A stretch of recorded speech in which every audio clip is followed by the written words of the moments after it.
सहायक स्वामी सखा, तुम ही सबके रखवारे हो। जिसका कोई आधार नहीं, उसके तुम एक सहारे हो। तुम्हारा सहायक स्वामी सखा, तुम ही सबके रखवारे हो।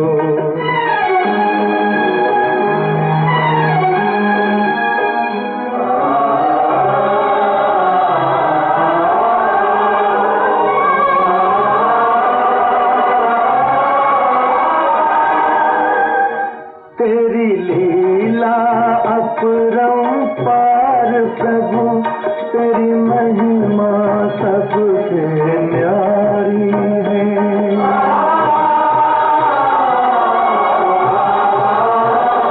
जब जब धरती पर पाप बढ़ा, तूने ही विपदा टारी है।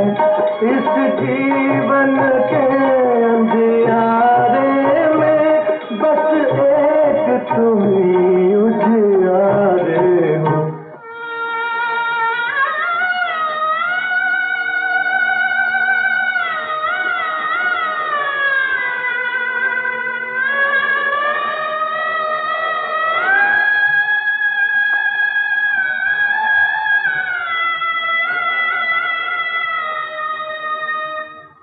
एक नाम तेरा ही सच्चा है, बाकी सब झूठी माया है।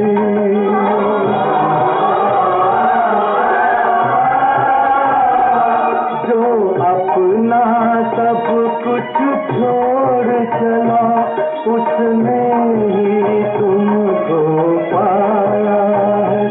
जिस मन में तुम्हारी भक्ति जगी, उसके तुम ही तो सहारे हो। तुम्हारा सहायक स्वामी सखा, तुम ही सबके रखवारे हो। जिसका कोई आधार नहीं, उसके तुम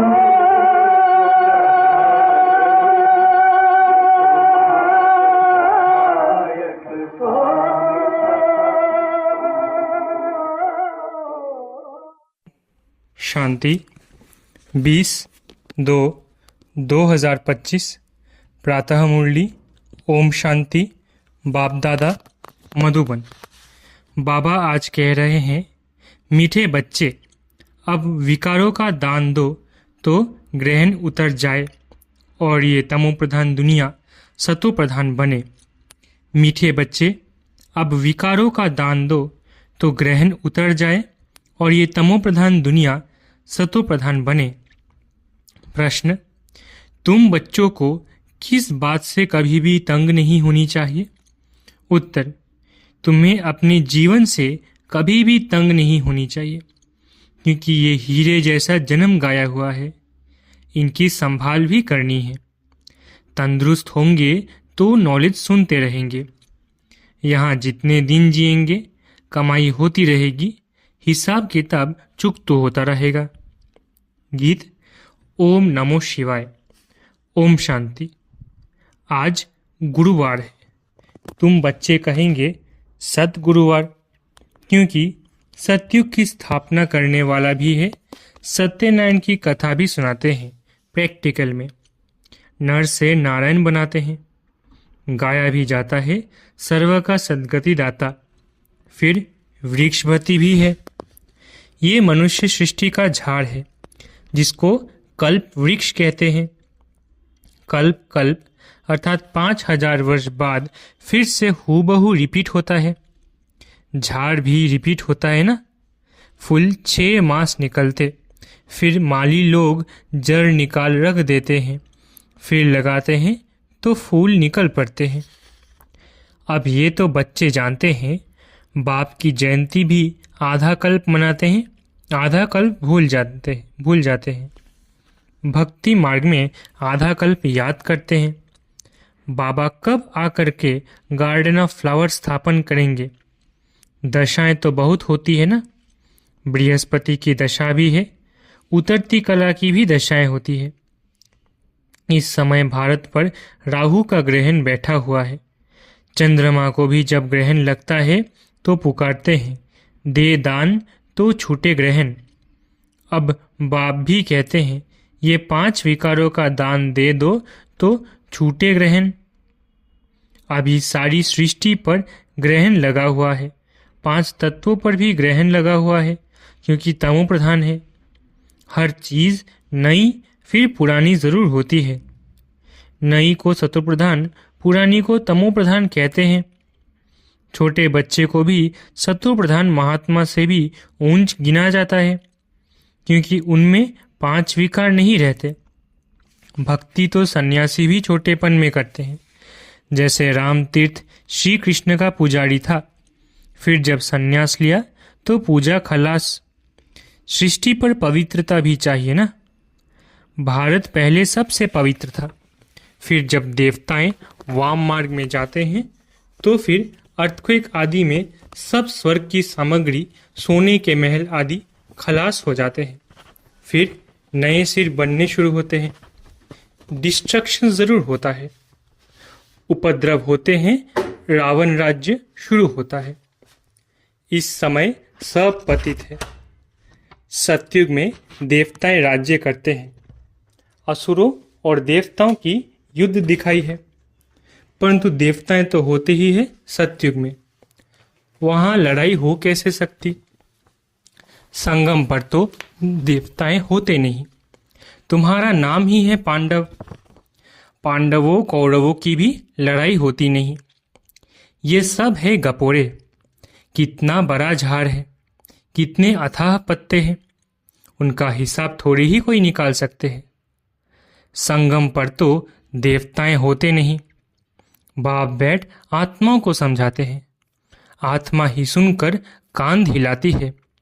हम आत्मा हैं, बाबा हमको पढ़ाते हैं, ये पक्का करना है। बाप हमें पतित से पावन बनाते हैं। आत्मा में ही अच्छे व बुरे संस्कार होते हैं ना। आत्मा ऑर्गन्स द्वारा कहती है, हमको बाबा पढ़ाते हैं। बाप कहते हैं, हमको भी ऑर्गन्स चाहिए जिससे समझाऊं। आत्मा को खुशी होती है। बाबा हर 5000 वर्ष बाद आते हैं हमको सुनाने। तुम तो सामने बैठे हो ना। मधुबन की ही महिमा है। आत्माओं का बाप तो वो है ना, सब उनको बुलाते हैं। तुमको यहाँ सम्मुख बैठने में मजा आता है, परंतु यहाँ सब तो रह नहीं सकते। अपनी कारोबार, सर्विस आदि को भी देखना है। आत्माएं सागर के पास आती है, धारण कर फिर जाए औरों को सुनाना है। नहीं तो औरों का कल्याण कैसे करेंगे? योगी और ज्ञानी तो आत्मा को शौक रहता है, हम जाकर औरों को भी समझाएं। अब शिव जयंती मनाई जाती है ना। भगवानुवाच श्री कृष्ण के लिए नहीं कह सकते, वो तो है दैवी गुणों वाला मनुष्य, डीटिज्म कहा जाता है। अब बच्चे ये तो समझ गए हैं कि अभी देवी देवता धर्म नहीं है, स्थापना हो रही है। तुम ऐसे नहीं कहेंगे कि हम अभी देवी देवता धर्म के हैं। नहीं, अभी तुम ब्राह्मण धर्म के हो, देवी देवता धर्म के बन रहे हो। देवताओं का परछाया इस पतित सृष्टि पर नहीं पड़ सकता है, इसमें देवताएं आ न सके। तुम्हारे लिए नई दुनिया चाहिए। लक्ष्मी की भी पूजा करते हैं तो घर की कितनी सफाई कर देते हैं। अब इस सृष्टि की भी कितनी सफाई होनी है। सारी पुरानी दुनिया ही खत्म हो जानी है। लक्ष्मी से मनुष्य धन ही मांगते हैं। लक्ष्मी बड़ी या जगदम्बा बड़ी? अम्बा के मंदिर भी बहुत है। मनुष्यों को कुछ भी पता नहीं है। तुम समझते हो लक्ष्मी तो स्वर्ग की मालिक, और जगदम्बा जिसको सरस्वती भी कहती है, वही जगदम्बा फिर ये लक्ष्मी बनती है। तुम्हारा पद ऊंच है, देवताओं का पद कम है। ऊंचते ऊंच तो ब्राह्मण चोटी है ना, तुम हो सबसे ऊंच। तुम्हारी महिमा है सरस्वती जगदम्बा। उनसे क्या मिलता है? सृष्टि की बादशाही। वहाँ तुम धनवान बनते हो, विश्व का राज्य मिलता है। फिर गरीब बनते हो, भक्ति मार्ग शुरू होता है। फिर लक्ष्मी को याद करते हैं। हर वर्ष लक्ष्मी की पूजा भी होती है। लक्ष्मी को हर वर्ष बुलाते हैं। जगदम्बा को कोई हर वर्ष नहीं बुलाते हैं। जगदम्बा की तो सदैव पूजा होती ही है। जब चाहे तब अम्बा के मंदिर में जाए। यहाँ भी जब चाहो जगदम्बा से मिल सकते हो। तुम भी जगत अम्बा हो ना, सबको विश्व का मालिक बनने का रास्ता बताने वाले हो। जगदम्बा के पास सब कुछ जाकर मांगते हैं। लक्ष्मी से सिर्फ धन मांगते हैं। उनके आगे तो सब कामनाएं रखेंगे। तो सबसे ऊंच मर्तबा तुम्हारा अभी है, जबकि बाप के आकर बच्चे बने हो। बाप वर्षा देते हैं। अभी तुम हो ईश्वरीय संप्रदाय, फिर होंगे दैवी संप्रदाय। इस समय सब मनोकामनाएं भविष्य के लिए पूरी होती है। कामना तो मनुष्य को रहती है ना, तुम्हारी सब कामनाएं पूरी होती है। ये तो है आसुरी दुनिया। बच्चे देखो कितने पैदा करते हैं। तुम बच्चों को तो साक्षात्कार कराया जाता है। सतयुग में कैसे श्री कृष्ण का जन्म होता है, वहाँ तो सब कायदे सिर होता है। दुख का नाम नहीं रहता। उनको कहा ही जाता है सुख धाम। तुमने अनेक बार सुख में पास किया है, अनेक बार हार खाई है और जीत भी पाई है। अभी स्मृति आई है कि हमको बाबा पढ़ाते हैं। स्कूल में नॉलेज पढ़ते हैं, साथ साथ मैनर्स भी सीखते हैं ना। वहाँ कोई इन लक्ष्मी नारायण जैसे मैनर्स नहीं सीखते हैं। अभी तुम दैवी गुण धारण करते हो। महिमा भी उनकी ही गाते हैं, सर्वगुण संपन्न। तो अभी तुमको ऐसा बनना है। तुम बच्चों को अपनी इस लाइफ से कभी तंग नहीं होना चाहिए, क्योंकि ये हीरे जैसा जन्म गाया हुआ है। इनकी संभाल भी करनी है। तंदुरुस्त होंगे तो नॉलेज सुनते रहेंगे। बीमारी में भी सुन सकते हैं। बाप को याद कर सकते हैं। यहाँ जितने दिन जिएंगे सुखी रहेंगे। कमाई होती रहेगी, हिसाब किताब चुकतू होता रहेगा। बच्चे कहते हैं बाबा सतयुग कब आएगा, ये बहुत गंदी दुनिया है। बाबा कहते हैं अरे पहले कर्मातीत अवस्था तो बनाओ। जितना हो सके पुरुषार्थ करते रहो। बच्चों को सिखलाना चाहिए कि शिव बाबा को याद करो। ये है अव्यभिचारी याद। एक शिव की भक्ति करना, वो है अव्यभिचारी भक्ति, सतो प्रधान भक्ति। फिर देवी देवताओं को याद करना, वो है सतो भक्ति। बाप कहते हैं उठते बैठते मुझ बाप को याद करो। बच्चे ही बुलाते हैं हे पतित पावन, हे लिबरेटर, हे गाइड। ये आत्मा ने कहा ना। बच्चे याद करते हैं, बाप अभी स्मृति दिलाते हैं। तुम याद करते आए हो, हे दुख हरता सुख करता आओ। आकर दुख से छुड़ाओ, लिबरेट करो, शांति धाम में ले जाओ। बाप कहते हैं तुमको शांति धाम में ले जाऊंगा, फिर सुख धाम में तुमको साथ नहीं देता हूँ, साथ अभी ही देता हूँ। सभी आत्माओं को घर ले जाता हूँ। मेरा अभी पढ़ाने का साथ है और फिर वापस घर ले जाने का साथ है। बस मैं अपना परिचय तुम बच्चों को अच्छी रीति बैठ सुनाता हूँ। जैसे जैसे जो पुरुषार्थ करेंगे उस अनुसार फिर वहाँ प्रारब्ध पाएंगे। समझ तो बाप बहुत देते हैं। जितना हो सके मुझे याद करो तो विकर्ण विनाश होंगे और उड़ने के पंख मिल जाएंगे। आत्मा को कोई ऐसे पंख नहीं है। आत्मा तो एक छोटी बिंदी है। किसको यह पता नहीं है कि आत्मा में कैसे 84 जन्मों का पाठ नुंधा हुआ है।